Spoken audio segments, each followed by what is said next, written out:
And welcome back to the Cover 3 podcast here on CBS Sports. That's Tom Fornelli. That's Bud Elliott. That's Danny Cannell. I'm Chip Patterson coming to you live at youtube.com/cover3 and everywhere you get your podcasts on demand. Thanks for hanging out. Smash that subscribe, smash that like, and come and join us in the chat, a.k.a. the Cover 3 Tailgate, where, look, at 8:44 a.m. Eastern time, Cover 3 Tailgate, they were, making their breakfast drinks. They were getting the sausages on the grill and talking about the latest rumors of Dylan Raiola, Kyle McCord, and what's going on at Nebraska. And that's what you can get coming and hanging out in the Cover 3 Tailgate. So we love everybody that comes. We appreciate our community. Lots to get to here on a Thursday because just like Thursday, 11 a.m. Eastern time is the very best time of the week through the season. It is in the postseason as well, because today we will have our very first edition of BOWLNANZA. It is our breakdown of the storylines, any best bets that we might be eyeing for today. Myrtle Beach Bowl, New Orleans Bowl, Cure Bowl, New Mexico Bowl, LA Bowl, Independence Bowl, Famous Toastery, and Frisco. For those keeping track at home, that is everything through Tuesday. So all the games on Saturday, loaded slate. We'll get into those, plus Monday and Tuesday's game are previews of that. And gentlemen, we're going to do ourselves a MoneyLine Sprinkles segment at the end of the show, a new bowl season MoneyLine Sprinkles competition, because this episode of the Cover 3 podcast is presented by FanDuel Sportsbook. Make every moment more. Before we dive into the BOWLNANZA, last night we had a 2-hour SEC release show, week by week. Then we had an HQ segment too. Yeah, I mean, look, and then we went 3 wide on HQ at 9 p.m. Eastern time. So Tom and I got to fire some takes off. I mean, who they think they are? The NFL? I mean, what's that? Danny, did you get a chance to get the schedule release? Any takeaways from what we saw from the SEC laying out dates for the entire 2024 schedule? Yeah, I was just curious because I think it's awesome. Like the NFL model, right? I've been crying for this for years, like campaigning, saying this is great. Like capitalize on it. I saw a couple of them put out the social media videos where you kind of release them with some clever ways to do it. When is the because the SEC, it's owned by ESPN, so is the ACC, and that's been a big point of contention. When is the ACC schedule release in prime time scheduled to air? Did you guys see that one? I was about to ask. Is that tonight? Yeah. Or is that? It's actually, it already happened. Oh yeah.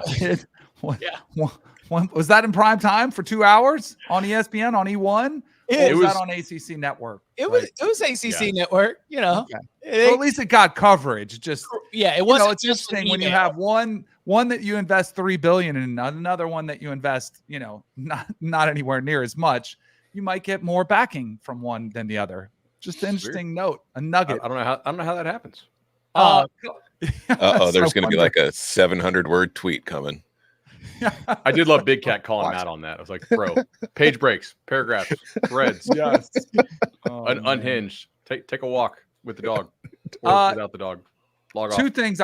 Two things jumped out big to me. One, now I know this isn't going to happen every year. It's just this week or this first year of it, which I do think they should look into. 2 bye weeks for everybody, I think, is great, especially when you're, if you're concerned at all about the health of the player.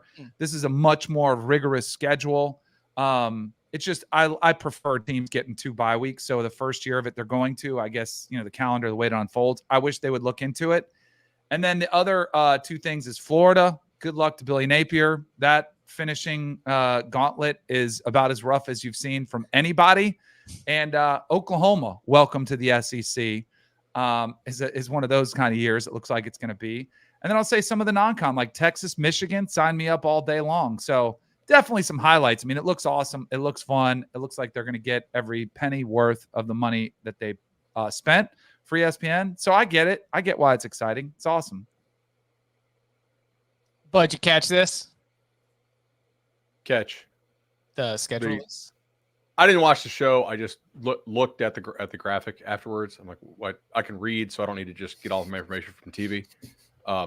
So 2 things. I totally agree with Danny on what he said there. Look, it is very obvious why Florida and Arkansas did not fire their coaches after looking at who they were going to play.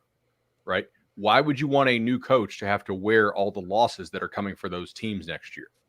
Let the coach that you're about to fire do it, and then give the new guy a fresh start.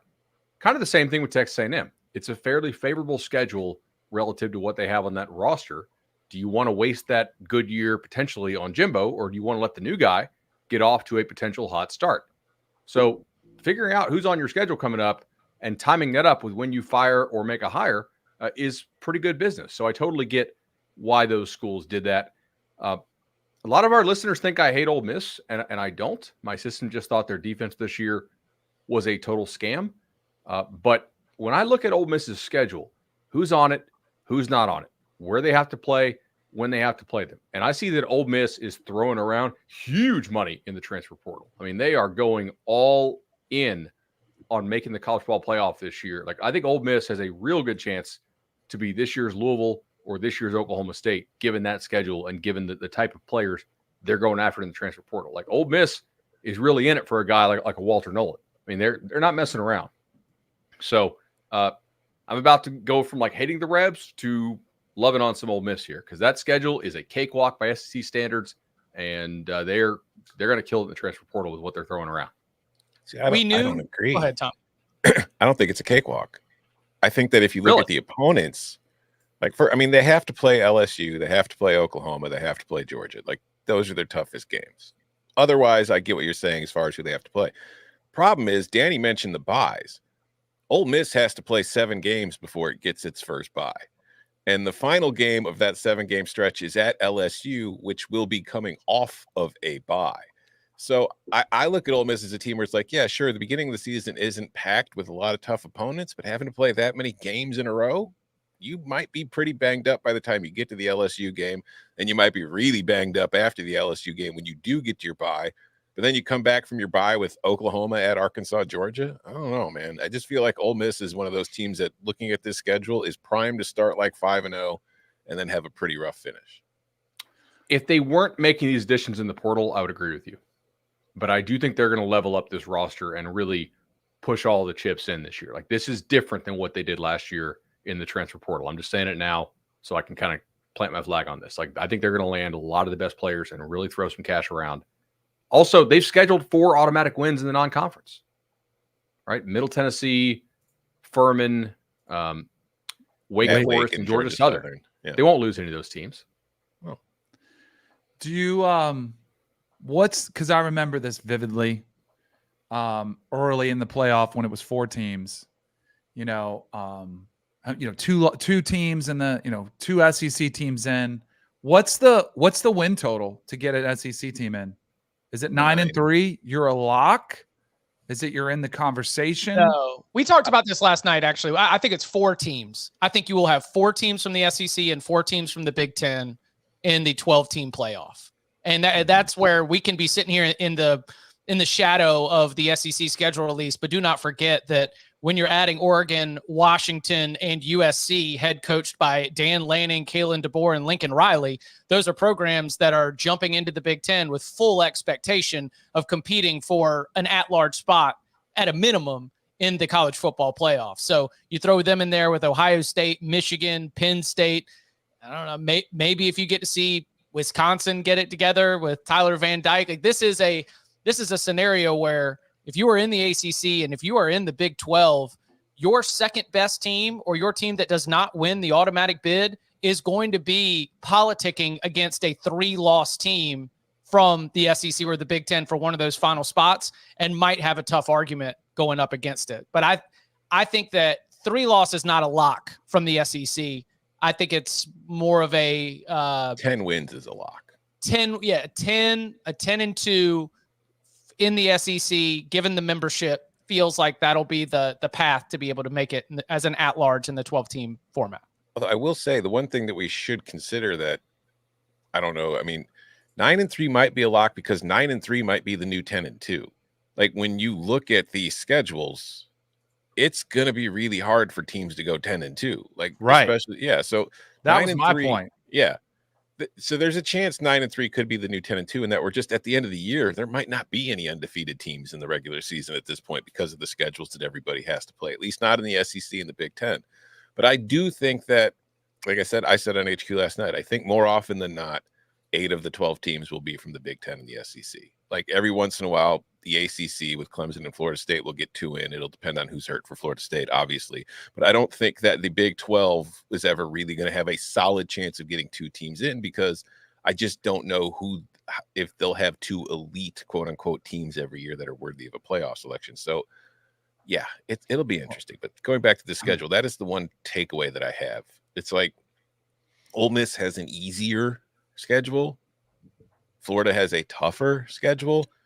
Nobody in these leagues has an easy schedule anymore. There's nowhere to run or hide. But there is, like, we knew some of these opponents going into last night, but especially when we got to see the stretches that were put together, it really crystallized that the teams that are showing up, you know, we've mentioned in Alabama, Texas A&M, Ole Miss, SEC West, SEC West, SEC West, the teams that have really tough schedules or tough stretches, Florida, South Carolina, even Georgia has a 4-game stretch where they have to play at Alabama and at Texas, SEC East, SEC East, SEC East. You go divisionless, life is getting harder for the SEC East, life is getting slightly easier for the SEC West. Again, no divisions, top 2 teams make the championship, which brings me to my next point.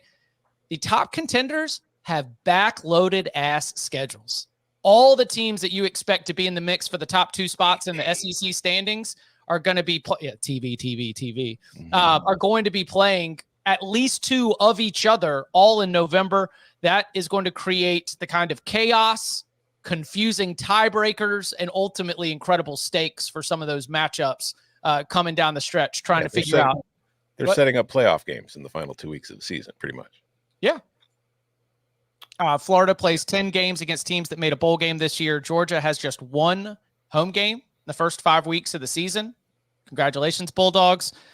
In terms of LSU, Mississippi State, it'll be the first time they've not played against each other since 1943. It's the first time Alabama has not played Mississippi State since 1947. It's the first time Auburn has not played Mississippi State since 1950. Why is Mississippi State losing all of its rivalries here? I think you know why. Because they're not worried about you guys. Shut the hell up and take this check. You're lucky to still be in the league. Yeah. They had to just don't do the numbers these other teams do. Yeah, you had to make some tough decisions, and Mississippi State came up on the short end of it. I thought I have more winners. Okay, let's go. I think Missouri has an excellent chance if they run good to go like a 9-3 or 10-2. I mean, to me, that one's big, and I think Texas actually as well, because Oklahoma this year counts as a road game, which means they're only playing 3 true SEC road games, and one of those is in Nashville. So if you don't think we can get 40,000 Texas fans to go take over Vanderbilt Stadium and do like, Nashville weekend for the first time, I think you got another thing coming. So Texas only has 2 like legitimate road games this year that are it's Fayetteville, Arkansas, and then at A&M in conference play, because they are going to the Big House. Correct. They are going to Michigan. Exactly. So I think those Ole Miss, Missouri, Texas are probably the 3 that got the biggest breaks relative to their talent level. Arkansas and Florida, I don't think their coaches make it past Halloween. No. Speaking of Missouri, why is Missouri playing a road game at UMass? Is it a 2-for-1 type deal? Has to be. It better be. That's always the one thing that I look for when a new schedule comes out. I want to see what dumbass non-conference games some of these teams are playing, and that one stood out. Oklahoma's is tough, by the way. Yeah. We say goodbye for the most part to Cupcake Saturday, the second to last week of the season. There's still a couple, but everybody does. But from like everybody but one, so there was 1 TV game, which is what it's been. Not anymore. It's all about the backloaded. Yeah. I don't know why Missouri did that, but the Alpha Nerd did join the release show from an in-home visit. Like he had stepped into the garage of an in-home visit.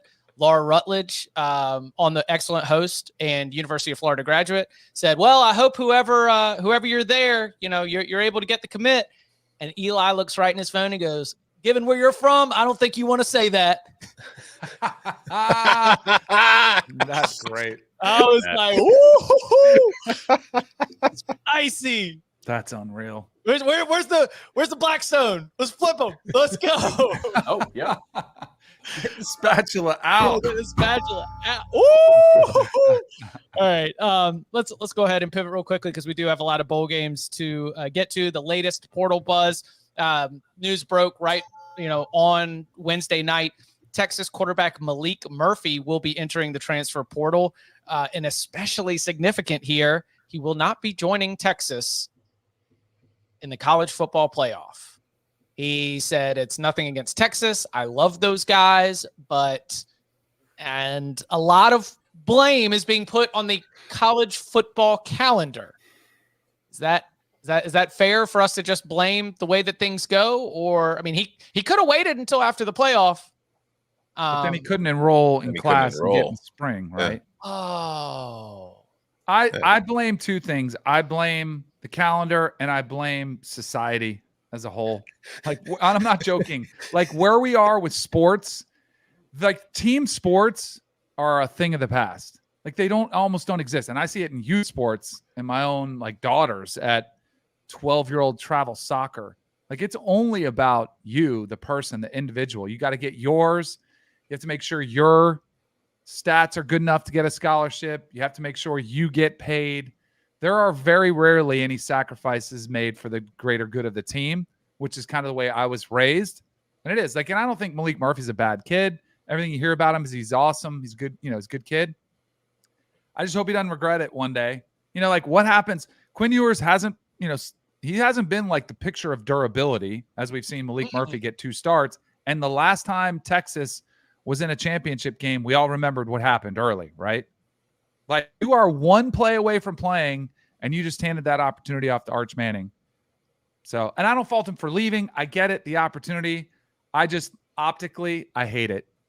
I don't like it. Yeah, I understand it. He's got to go to school. Like, he doesn't really have a choice. If he wants to go to school there, he's either got to leave the playoff or sit at Texas on the bench for another year. Like, I don't really, because it's for spring practice. I don't think right? it's a selfish decision. I think it's just somewhere. Yeah, he wants to get somewhere to be able to play in spring. Like, he's got to transfer in time to enroll and be at his new school for spring practice. Yeah, I think it's just a crappy situation based on the schedule, and that this is when the transfer portal opens. This is when the bowl games are being played. This is when the title games are being played.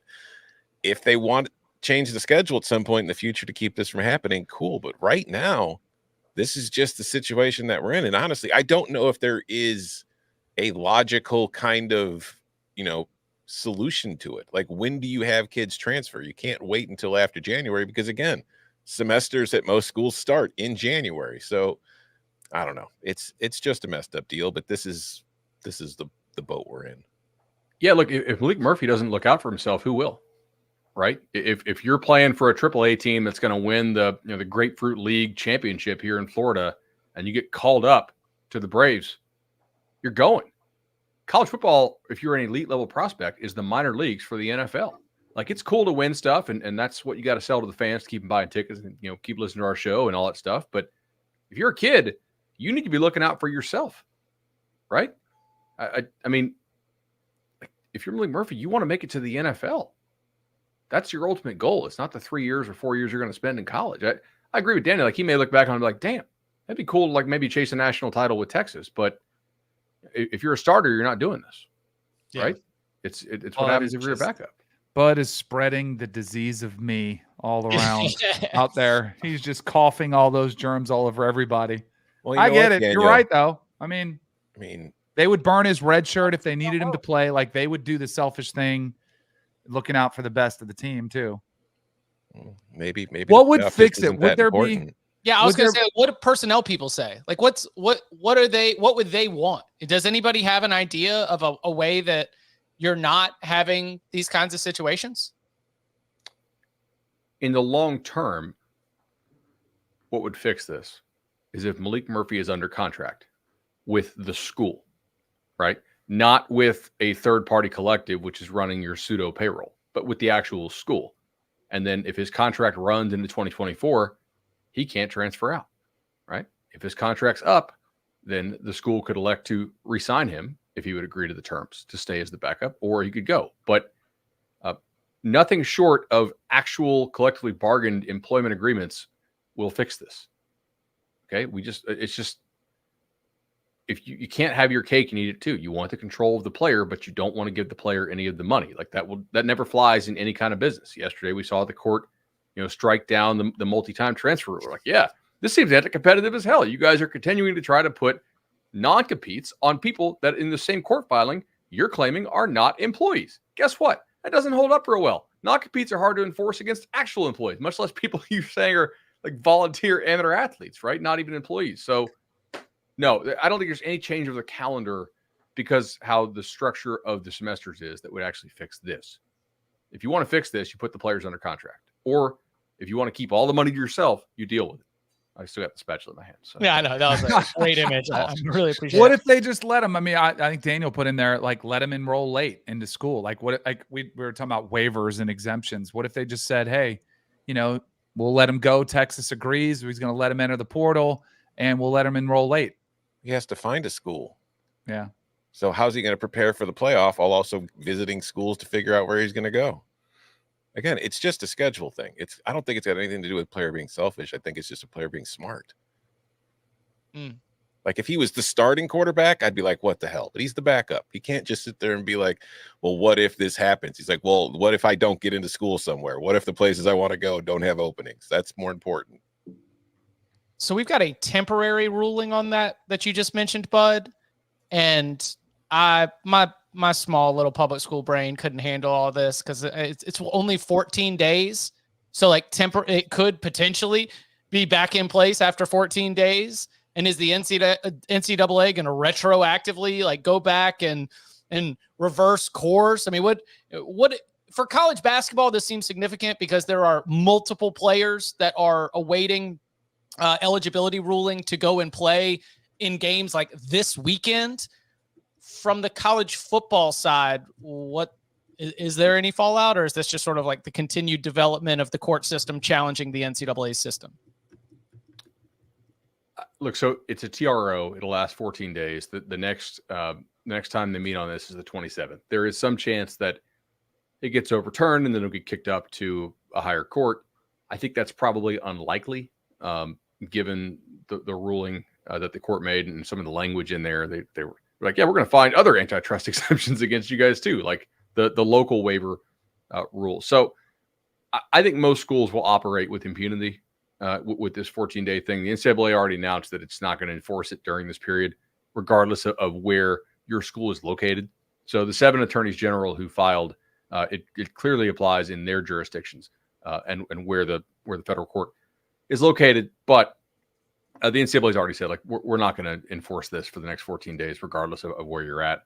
I would be shocked if they come down on any school for playing a player during this period who is a 2-time transfer. Interesting.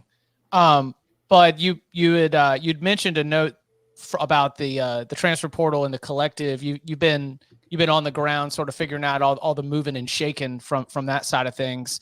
What's the latest that you're hearing there? Yeah, so I think, honestly, like the best collectives out there are the ones that are letting decent to good players for their level walk and not being pressured into paying up for the certainty and the feel good. Like, I want to feel good in December. I want to feel good in January, right? Like, you got a lot of guys transferring out. You're like, oh, that guy's not a bad player. But the thing is, at what price?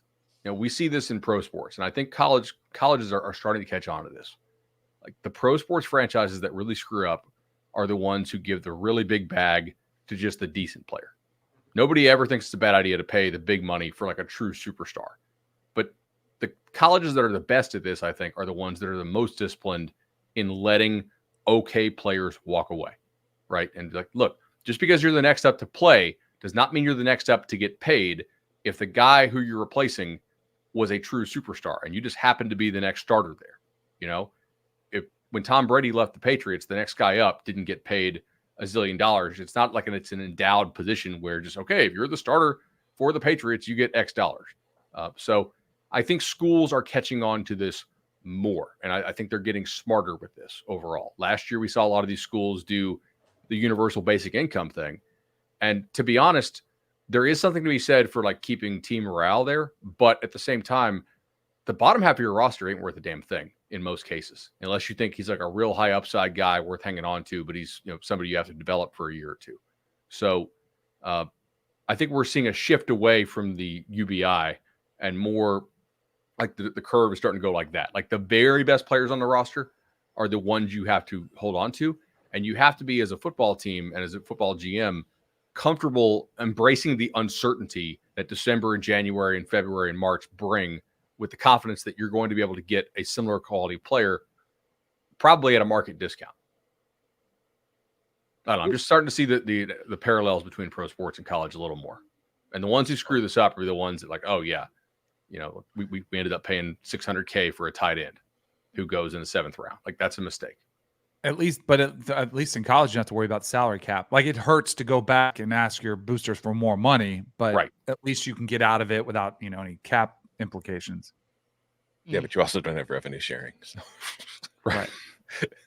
You're not guaranteed profit every year. The system is so confusing. It's great. I love it. I love that this is where we are now. So confusing. The calendar's broken. Revenue distribution's broken. Damn it. We do. The only solution is more playoff teams, Chip. We just got to cram more of them in there. It'll fix everything. Hey, we are good about talking about the teams and the players and the games and everything that happens from kickoff until triple zeros. And that's what we're going to get into next. So coming up on the other side, our very first edition of BOWLNANZA. Next. Sunday, the race to the playoffs is on, with the Bucks heading to Lambeau to face the Packers, and key matchups featuring the Dolphins and 49ers. We can't wait. The NFL is on CBS and streaming on Paramount Plus. Back here on the Cover 3 podcast, Jordan in the Cover 3 tailgate asks, will there be GM roles in college like NFL? There already are, including our own Barton Simmons, general manager of Vanderbilt football. So yeah, it's already something that everyone is getting into. All right, let's begin our BOWLNANZA. A couple goals here, okay? And at the end of all this, we're going to come back with a new competition, the bowl season MoneyLine Sprinkles. No max. If you want to sprinkle every single underdog that we talk about today, that's fair. If you only have a couple, then that's cool too. But if we're going to look for a little storyline, things that you're going to be looking for, interests, anything of note that we should keep an eye on. And then, of course, if you've got any betting advice, best bets for the game, we'll get into those as well. We begin on Saturday in the Myrtle Beach Bowl, which kicks off at 11 a.m. Eastern time. Georgia Southern against Ohio. Danny, what's we were talking about Clay Helton. I think it was before the show yesterday. This was the Georgia Southern team that, as we'd mentioned before, was the I think Georgia Southern got its name on the Sun Belt Conference office because if you remember, it was their donations of wins to the rest of the conference that allowed the Sun Belt to get 12 teams bowl eligible. Georgia Southern got bowl eligible, then lost everybody, just handing out wins left and right. What stands out to you about this Georgia Southern Ohio matchup in Myrtle Beach? Something you alluded to right there is I try to look for, again, I hate picking bowl games. I think it's so hard to find an edge. I know our boy Bud's going to be all over it. But one of the things I do try to look for is kind of momentum coming in, or, like you mentioned, losing your last 4 games of the season. Like, that can't be a great sign. I know sometimes your schedule gets a lot tougher. Also looking at Clay Helton's, success or lack thereof in bowls, even going back to his time at USC, 1-4 straight up and 0-5 against the spread in his last 5 bowl games. And the other thing, there's some pretty good bowl trackers, like opt-out transfer portal trackers. I was alarmed at the number of guys that are in the portal for all these. I pictured it all of like the top tier programs, or, like we're so focused on the names at the top of the list. But when you have 1,100 players in the portal already, and you're going to find a team like Ohio has 10 guys that are in the transfer portal, including their quarterback, Curtis Work. So it's just, how the heck do you try to handicap this thing? I don't know. I will be taking notes with the chat on a lot of these. I'm not joking. I don't know where you find the edge in a lot of these. I like somebody in the tailgate. It's time for sicko bowls. Let's go. They're all sicko. These are all sick.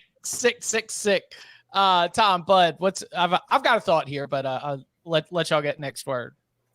I mean, I would lean Georgia Southern just because, again, Danny mentioned it. Like, Ohio's got a whole lot of guys in the portal right now. Rourke is gone. Miles Cross, one of their better receivers, is in the portal. Like, when you look at teams at this level, like at the G5, and not even the top of their leagues for the most part, these aren't exactly the most have a ton of depth, a ton of ready-made depth. So when you look at a team like Ohio, when the starters are hitting the portal, it's really hard to have a lot of faith in what they have behind them at this point. So, but also it also depends on who's in the portal. Like quarterback, obviously huge. If they've got linemen in the portal, that's huge. Receivers, maybe not as much. Running backs, maybe not as much. But based on what I know about these teams right now, I lean Georgia Southern. But this is like bowl season is live, but betting season. It's really difficult to bet these things before the games start. You kind of want to see how it's going and go from there.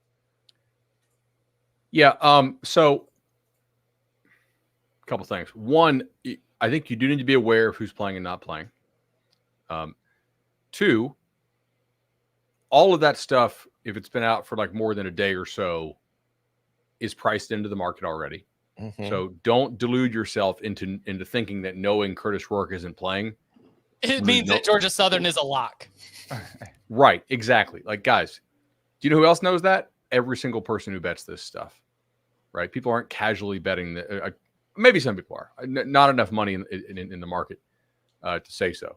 The lines will move a good bit by like 48 hours, 72 hours before bowl time, because a lot of the limits on these bowls are still really low. Okay. Like, I don't know what FanDuel's taking right now, but I'm not going to name them, but like I can look here on Spank Odds at certain other books and see they're taking like 3,000 for a game that's 10 days away. That is really low when that book will take 50K, every 60 seconds at post, essentially. Right. So the groups that bet this stuff, like, as groups, they're going to wait to the extent they can, because it's just not worth it to them to get down big time money, because you can't, because the max bet size are too small. I think if you have real edge here, it's identifying cluster spots, right? Wait a second. That's like 4 guys out at one position. They're going to be down to a walk-on here. A guy really at a position that you really can't hide a guy. Everybody knows Curtis Rourke's out. I think most people would know this if they're really researching it, but the backup is also out for Ohio. So Harris, do you guys remember the San Diego State game that Ohio played? Mm-hmm, the third stringer. Yeah. So Harris is out for the year. So it's going to be some third string kid for them. Georgia Southern just played like crap down the final stretch, as Chip said. So this was Ohio like 3-ish at open, right? And now it's moved almost a full touchdown to Georgia Southern 3.5, about that. So like it's been priced in. Well, that's funny, because I don't even need to check availability. I got a best bet right off the rip. Okay. I don't care who's playing. This is 11 a.m. Eastern time in Myrtle Beach. How the hell do you think anything's going to function properly at 11 a.m. in Myrtle Beach? Come on now. Like this, you are showing up. And by the way, we also have 10 to 11 mile an hour winds. That's not quite wonder conditions, but you get down there by the coast, things can get just a little bit breezy. A missed field goal here, a pass that doesn't quite get delivered on time, especially if we're dealing with backup quarterbacks. Under 48.5. Come on now. This you spot that 11 a.m. at Myrtle Beach. And maybe, you know what? Speaking of the live betting principle, that might be one where if there's an early touchdown and all of a sudden this thing jumps up to like above 56 for some reason, then all of a sudden you get a really good number. But I've caused I've had some really rough mornings in Myrtle Beach. Okay. I'm not going to incriminate myself here in this public platform, but I will say that there is low motivation to avoid entirely the distractions and the temptations of Myrtle Beach. And so I'm going to say under 48.5 is the best bet in Dirty Myrtle. Also, like, Ohio's defense is legitimately pretty good. Right. Yeah. Mm-hmm. Yeah. little bit of a drop back from wagon status, but still one to do. Yep. One other just kind of guiding principle. Books are shorting the money line prices on dogs, right? So everybody's like, oh, it's bowl season. It's crazy. Who knows who's going to win? I'm just going to take the dogs. You can look over recent years. They are not giving you the same price. Like a 3-point dog is priced at, like X -5 instead of X for the appropriate money line price. But we're still going to love it thanks to FanDuel and MoneyLine Sprinkles. Yes, exactly right. But I'm saying, like, there is also value in taking points, so make sure that what you're taking is appropriately priced. That's very, very good. We do love FanDuel and MoneyLine Sprinkles. Yeah. All right. So that'll get you started at 11 a.m. We are wall to wall, and for some windows, multiple screens there on Saturday. 12 o'clock noon Eastern time, Howard and Florida A&M in the Celebration Bowl. I have not watched every single game. So does anybody got anyone on that? I would just say go Rattlers. Yeah. I'm also a fan. Yeah. Let's go. Fam got some legit transfers. I was like, oh, I've not guys who were great in college, but like dudes who at least seeing them in the state of Florida in high school. It's like, oh, that guy can really run. So Coach Willie Simmons is a good one. Yeah, they've got a good program. So all right, and then 2:15. All right, okay. Contrarian. You and Brendan Whitted. You don't give the Bison a touchdown and think they're not going to just run right over you. All right, at 2:15 p.m. Eastern time in the New Orleans Bowl, it's Jacksonville State against Louisiana. This is the 7th New Orleans Bowl appearance for the Raging Cajuns in the last 12 years, which brought about a very humorous outburst. You're sitting there and you're like, oh, do you think that fans are going to be bored by this? And the response was, if you saw how uncomfortable our fans were in Shreveport last year, they're going to love being inside in the dome this year. But we are looking at Jacksonville State. The Rich Rod's Gamecocks 2.5-point favorites, over under of 58.5. What stands out about this one? I think as long as it stays under 3, like this line has moved a lot in Jacksonville State's direction since it first opened, but I still like the Gamecocks here at -2.5. For me, I think they have the better defense, and then I think on offense they have the most dangerous player in Zion Webb, who is not, he's not a great passer. He's a much better runner than he is a passer at the QB position, and he's also inconsistent, but he's got the ability to make stuff happen that I don't think anybody else on the field does. So when I put those factors together, I think Jack State is where I want to be in this one. Yep. I mean, give me the team that is making its first ever bowl appearance. Jacked up. I mean, that is as basic and vibesy as it gets, but I think that I can rock with that and feel comfortable holding that ticket. But at the same time, they're not the chilling Cajuns, so you can't just take it for granted. It's true. They do rage. Mm-hmm. Tom, they are 5-1 all time in the New Orleans Bowl outright too. Mm-hmm. Louisiana is. What was that? What do you use for home field here? I mean, I feel like in real life, if this was a regular season game, I don't know. I think it'd be heavier, but in a bowl game atmosphere, I don't know that it's that strong. I would give it about 1.5 points. I just think Jacksonville State's a much better team. Yeah, I was using 1. Okay. I prefer Jack State here. I'm not betting this game, but if I have to do bowl pick'em type stuff, if it's 2.5, I would definitely take Jacks. At 3, I would probably take Jacks. Yeah, I've seen a lot of both of these teams this year, and I'm a lot more impressed with what I see from Jacksonville State than what I saw from the Cajuns on the season. Motivation too. I mean, Chip mentioned it. You got one team trying to create, do something historical. You've got another one who wasn't that long ago played in the championship game and was, trying to take shots at New Year's Six bowls. Yeah, I think Jacksonville State's probably the right side. That is at 2:15 p.m. Eastern time. Then at 3:30, it's about halftime-ish, maybe a little bit second quarter, we'll get kickoff in the Cure Bowl in Orlando, Florida. It's going to be Miami, Ohio against App State. Mountaineers are 6.5-point favorites. Who's got a feeling on this one? You almost called it a lock. I know. See, I am honest with our community in the Cover 3 tailgate and beyond that if we're going to we're not going to force locks here, but we are going to give you at least our picks and our best bets. I mean, Miami's going to be on its 3rd string QB here. Gabbard's out, and the backup has entered the portal after they win the MAC. But that defense is just so good that I don't know. I might bet it. We'll see. I'm probably going to wait till the game starts just to get a better read of it. That's the case from almost all these games. But I think giving nearly a touchdown to Miami is a bit much. Because I just think defensively they do a very good job of slowing teams down and disrupting stuff. And it's going to make it difficult for App State, an offense that to me, week in and week out, has been very inconsistent. It's hard for me to trust them to be good enough in this game to pull away by that much. So I would take the Redhawks on the spread, but I also kind of like the under here. Yeah, I lean Miami, Ohio because of the defense. They don't really have any opt-outs I care about. And special teams. They've been six Yeah, special teams teams, all yeah. year. Mm-hmm. I think they care, certainly. I'm assuming that App State cares as well. Like they don't have a ton of important opt-outs here. I'm a little hesitant to just go nuts on this because I do think that the quality of athlete in the Sun Belt is a good bit superior to what is in the MAC. So in comparing some notes with folks, I think I'm lower on the MAC than most, but I still would prefer, for pick'em purposes, to take Miami, Ohio here. Like, how much can you really take off points for Avion Smith not playing? He's Come terrible. on, let me see it. Let me see the vase. Let me see. Right.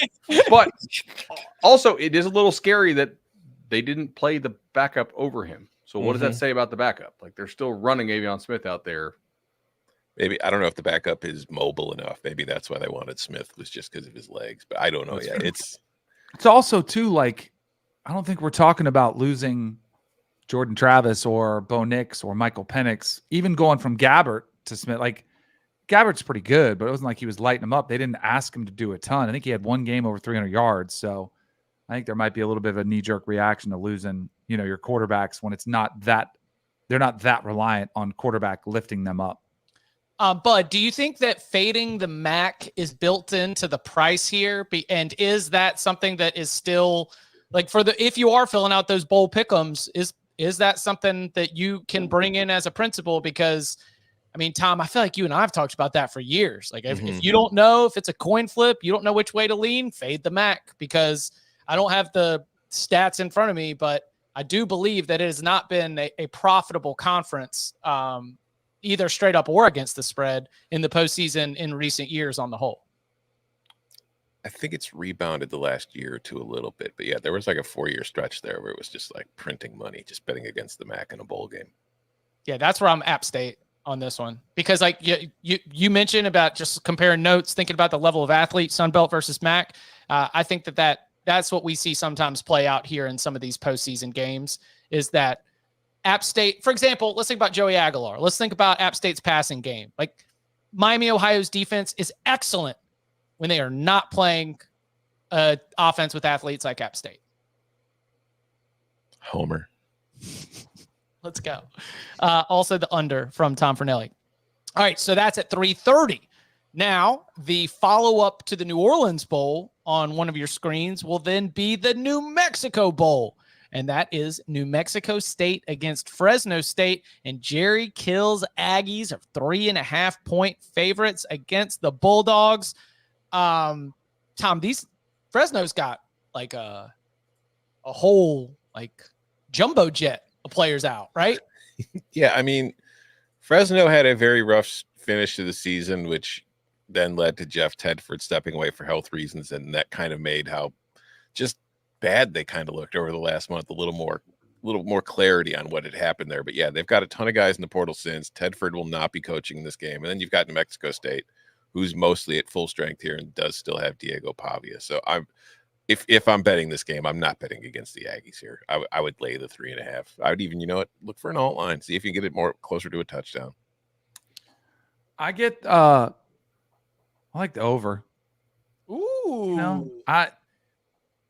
Neither defense is outstanding. I think, the quarterback probably being out for if it's Pavia or if it's Blaze Berlowitz. I mean, Berlowitz stepped in. He played all right. Like, I think they'll be able to put up some points. But I also think Mikey Keene, getting him healthy, kind of away from, I think he had a concussion. Like, it should get the best version of him. He can put up some points on the board. I don't know what the trends are with bowl season, but like when we always ask who wants to be there, To me, defense is an effort thing. And if you're running around there like, hey, I don't want to get hurt, let me just kind of give a little bit of effort to show like I'm acting like I want to play. And I think this is one of those games where you could see a higher scoring game. Let's see. So are we going to be closer to Rio Grande in the valley or the foothills area of Glenwood Hills? We've got an elevation that ranges from 4,900 to 6,700 feet. If that's some thin air, then, ball could fly. And I've checked the wind. We do not have wonder conditions. I kind of like that overplay. I think that we could really see him get out there and sling it. If you want to get into the motivation stuff, clearly, I think being able to play a bowl game in front of your fans is probably good motivation for New Mexico State. Yeah. Was it last year that all the flights got canceled to Detroit so that none of their fans could get there, or something happened where they were, yeah. So they made a bowl game last year. None of their fans were able to go to it. If you're Fresno, look, guys, playing in the New Mexico Bowl has to be incredibly disappointing. Yeah. You were deep. You were into in the mix for the Mountain West Championship in early November. Right. You thought you were going to Vegas for the Vegas Bowl and the conference title game. Congratulations. Now it's out. At this price, I probably would pass and watch live to make sure that Pavia is I definitely assume he's playing. I want to make sure he's actually healthy and looks like he can throw it around, because the arm was a problem against Liberty.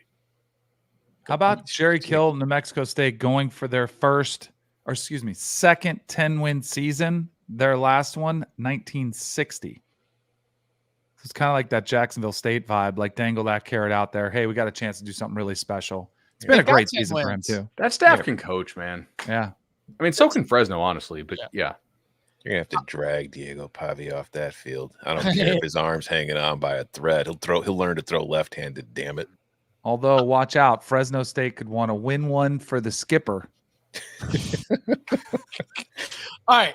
So then at 7:30, I mean, look, this is kind of nice the way it's staggered. 2:15, 3:30, 5:45, 7:30. So this will be the game that follows Miami, Ohio against App State. It is UCLA and Boise State in the LA Bowl, brought to you by Gronk, right? Yep. Yeah. Yeah, this is the Singing Gronk the national Bowl. anthem. Gronk is sponsoring a bowl game? Yes. Yeah. Title sponsor. UCLA and Boise State. UCLA a 4-point favorite. So let's recap. So Dante Moore is in the portal. I'm guessing Latu is gonna opt out. Opt out. Yeah, opt out. Taylon Green, the Boise State quarterback, is not only in the portal but is already committed to Arkansas. Ashton Jeanty, as of this conversation, is not only back but says he's playing in the bowl game. I mean, Chip Kelly in a non-conference game of little significance. Ashton Jeanty, all the good defensive coaches are gone from UCLA. I mean, it kind of feels Boise. like money. Boise all day, +4. Yes. Mm-hmm. I don't think so. Oh, great. I love it. Tell me So why. Green's out, and so is the backup quarterback. Remember, they were playing Madsen, alternating him with Green, and he's out for the year. So you're looking at a true freshman quarterback for Boise. Does he know how to put the ball in the gut of number 2? CJ Tiller. Yeah, I don't think Boise's stealing here. Athlete quality wise, I think UCLA is a lot more athletic. If they care and show up, I think they should run them. Do you think UCLA will care and Yeah. show up? You remember the Sun Bowl against Pitt? I would prefer to live bet this game. I would like to see exactly how well Garbers throws the ball around, and if UCLA cares, I'd be willing to lay sort of a more premium price. I think Boise State should care. I mean, they got their coach they wanted. I saw the reaction from the players when Spencer Danielson was named officially the head coach. They all, you think they're going to play? I don't know. They also played like crap against Air Force. I mean, I know Yes. they won the game, but they were really disappointing there. So I don't. Maybe they're saved up a good effort for this coach against them. Yeah. I like the under. It's 2 freshman quarterback, UCLA's defense, but without Latu, without Dan. Is Garbers out? I think there's a chance Garbers is, yeah. Okay. Really? That man has been helped off by a teammate like 6 times this year. Yeah. This guy is always Garbers so is always Yeah. I'm just worried about this game because the last few years when Jimmy Kimmel was sponsoring it, there were some great Laura Rutledge segments with the puking camel. And I just wonder if that, since Kimmel's not sponsoring it, does the puking camel return or is he gone? Because that to me was a key part of this game every year. It's one of the great college football traditions of all time. Well, this game was also where Florida kicked the saddest field goal of all time. No, was that the LA? No, that was in Vegas. That was Vegas. That was Vegas Bowl. Okay, Yeah. okay. Oregon Still the State. saddest field goal of all time. Or Oregon State, Florida. Okay, wrapping up Saturday, 9:15 p.m. Eastern time. Who's going to stay up for the Independence Bowl, wire to wire? I mean, this is what, a 12:45 p.m. Eastern time finish between Cal and Texas Tech? This one was alarming at how many players are in the portal already for both teams, like 15 plus for each team. It's crazy. Shuck, of course, he was gone, but he wasn't playing that much anyway. I mean, yeah. Over? Sure. I kind of like over. Fast paced.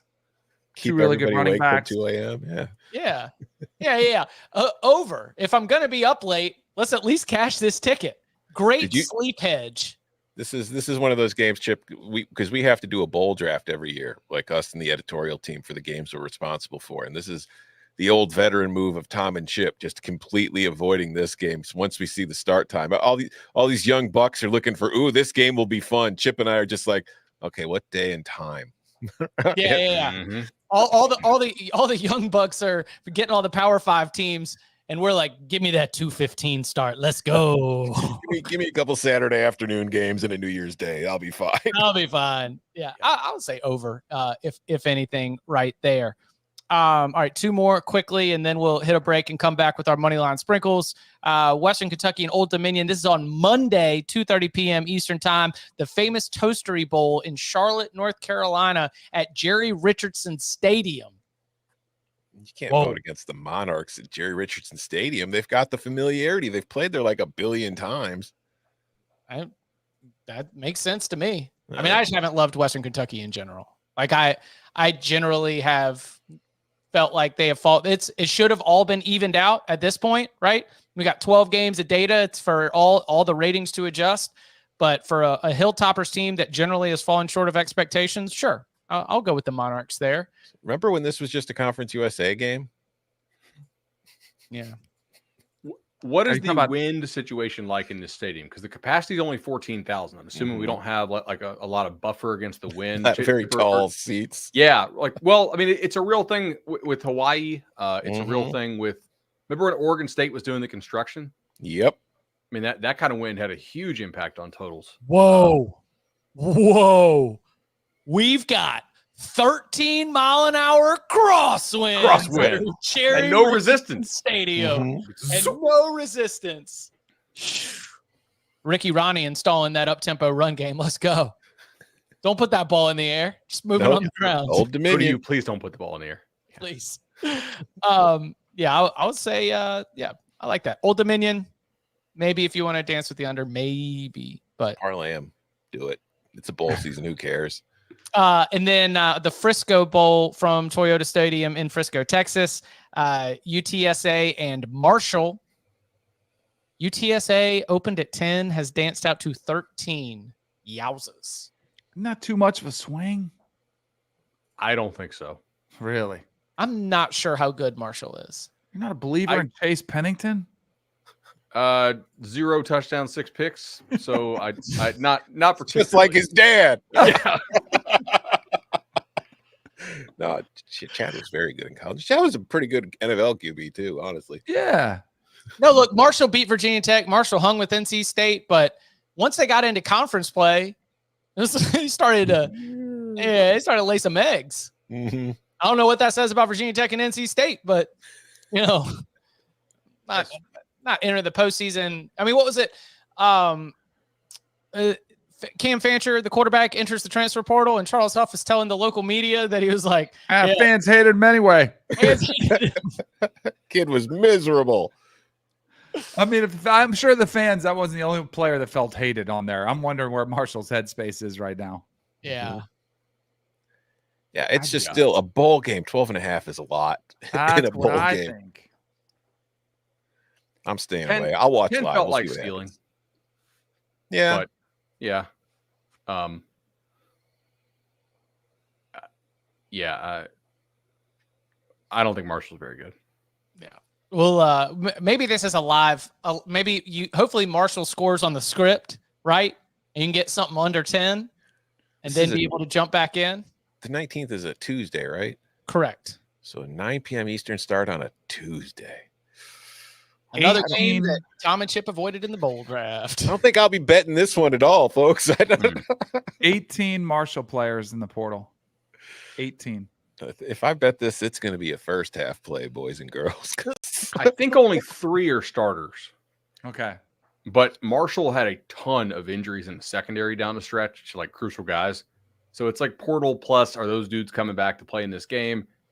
Another pro tip, off-season surgeries, like guys who, if you see a lot of guys elect to have surgeries instead of playing in the bowl game to get ready for spring ball, that could be an indication of, how into a game the team really is.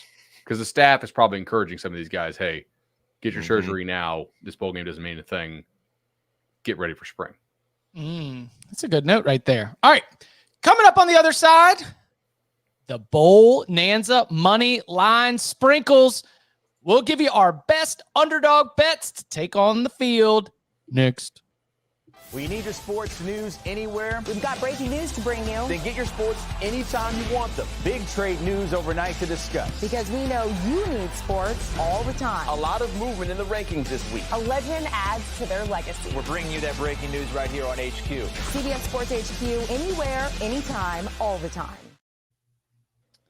This MoneyLine Sprinkles segment is brought to you by FanDuel Sportsbook. Make every moment more. All right, Danny, we just need one. If you want to sprinkle all the games that we've talked about today, feel free. But let's hear it. What are the MoneyLine sprinkles for you, the Sprinkle King, here as we get the BOWLNANZA sprinkles competition started? I would say don't follow my past successes during the regular season on the bowl ones. Don't feel quite as confident in this one. I'll go ahead and take Miami of Ohio to beat App State. All right. About Miami 210. Yeah. Miami, Ohio plus 210 for Danny.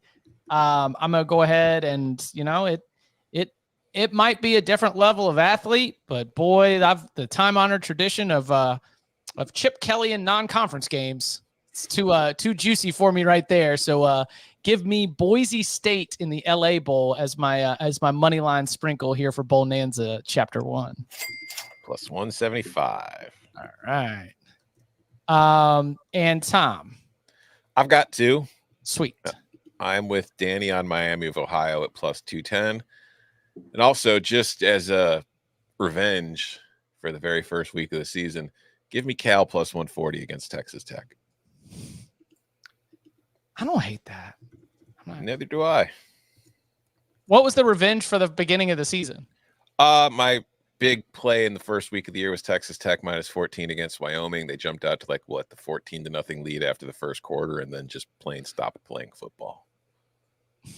I got a lot of heat for it. I went on Pardon My Take and said it was like a game of the year kind of situation because I thought Tech was going to blow them out. Yeah, so Texas Tech's been on my poop list ever since. All right, Bud. I'm going to go Cal. Oh, Yeah. Let's go.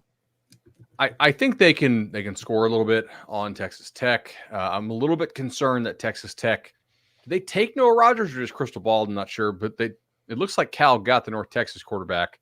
So what sort of headspace does that have Mendoza in, the freshman who's been playing decently well for Cal? Both these teams have a lot of guys out. I'm not really sure either of these teams care a whole lot. But one of these teams had a goal of winning the conference at the preseason. One of these teams had a goal of making a bowl. So I'm going to go ahead and take the team that had the goal of making the bowl. Texas Tech had goals of winning the conference? I mean, hey, some people, not us, voted them to win the Big 12. They were picked third in the preseason order finish, I believe. So I guess you are right about that. So for MoneyLine Sprinkles and BOWLNANZA Part 1, Danny is on Miami, Ohio, plus 210. Chip's got Boise State, plus 175. Tom has Miami, Ohio, plus 210, and Cal, plus 140. And Bud has Cal, plus 140. And this Moneyline Sprinkles segment has been brought to you by FanDuel Sportsbook. Make every moment more. All right. That's a good little bit of BOWLNANZA. We're off and running. I mean, this is the sicko one, right? This is going to be as sick as it gets. Probably. No, there's more sick coming. Don't you worry, Chip. Okay, so next week's games aren't exactly, Well, this gets us through Tuesday, and then our next BOWLNANZA will be next Thursday, in which we will start with Thursday night's Boca Raton Bowl, the Friday game, and then a loaded Saturday on December 23rd. So that'll be everything from the Boca Bowl on Thursday, the 21st, through the Guaranteed Rate Bowl. So that'll be 12 games in BOWLNANZA Part 2. Next Monday, we'll be linking back together with all the latest news and notes from the transfer portal and elsewhere.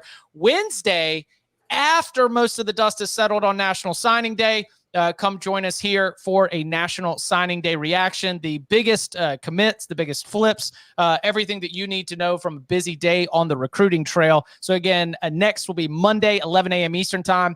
Wednesday will be around maybe 6 p.m. Eastern time, 5 p.m. Eastern time, a little bit later on. And then next Thursday, the 21st, we will have our next edition of BOWLNANZA, tackling everything from the Boca Bowl through the Guaranteed Rate Bowl. Danny, are you grand marshaling the Boca Bowl this year? I should, and it's right down the street. Come on. I'm not out there with like a crown and one of those scepters. Yes, that's right. South Florida and Syracuse. It's a good game. It's a good game for the Boca Bowl. Mm-hmm. Two pretty good brands. High scoring, good weather, right? Yeah, should be perfect. Ford's future team. Yeah. I the think Grand Marshal drives like a big old Cadillac that you can hardly see over, that all the old people drive. Hell yeah. Oh, I will say, so the Cure Bowl is Miami, Ohio app. We're expecting really bad weather here in Orlando. We actually had to move the community Christmas golf cart parade from Saturday to Friday. I don't think we've had a more Florida sentence on this show than that in a long time. It has been nasty down here this week. That's a good point. It's been ugly. It has. It's 50 degrees and sunny here. If only the golf course was open. How well organized is that parade? It's probably like 20 or 30 people or nice. Carts. Put the battery powered light packs on there, strap the kids in. They like it quite a bit. We had one. When your kids get older, it's way too much liability. When they can actually drive them and they steal them and then they take them around the neighborhood, that's when we got rid of ours. My wife was like, "Do you want to get our cart lifted?" I was like, "I do not want to get our cart lifted." A lift on the golf cart? Yeah. You guys haven't seen anything. No, there's like a certain level of lift that if you want to keep it cleaner, if you run through a puddle, it actually helps because it doesn't splash as high. But there's a bit of like a danger threshold, like Danny's saying, like top heavy, right? It's gonna flip over. Yes, and of course, kids are going to drive it real responsibly, right? Yeah, you get some 13 years old. 2-inch lift, not a 6-inch lift. You haven't seen nothing until you've seen the golf cart game down here where they got like matte black, pimped out wheels, stereo systems, light shows. Danny's cart is on hydraulics with spinners. Big speakers. You got the 6-seater or the 4-seater? We got rid of ours. We don't have one. Smart. Reduce liability. Look at that. Yeah. There you go. All right. Plus, Danny just walks out and he's on the course now. So Yeah, that is true. You don't need it. Just be right out there, ready to go. Okay. Or you could go to your sister's place, which is even closer, right? All right. We will be back Monday, 11 a.m. Eastern time. And so come join us at youtube.com/cover3. And you can follow him on Twitter at Tom Fernelli. You can follow him at BudElliott3. You can follow him at Danny Cannell. Follow me at Chip_Patterson. Gentlemen, thank you very much. thank you.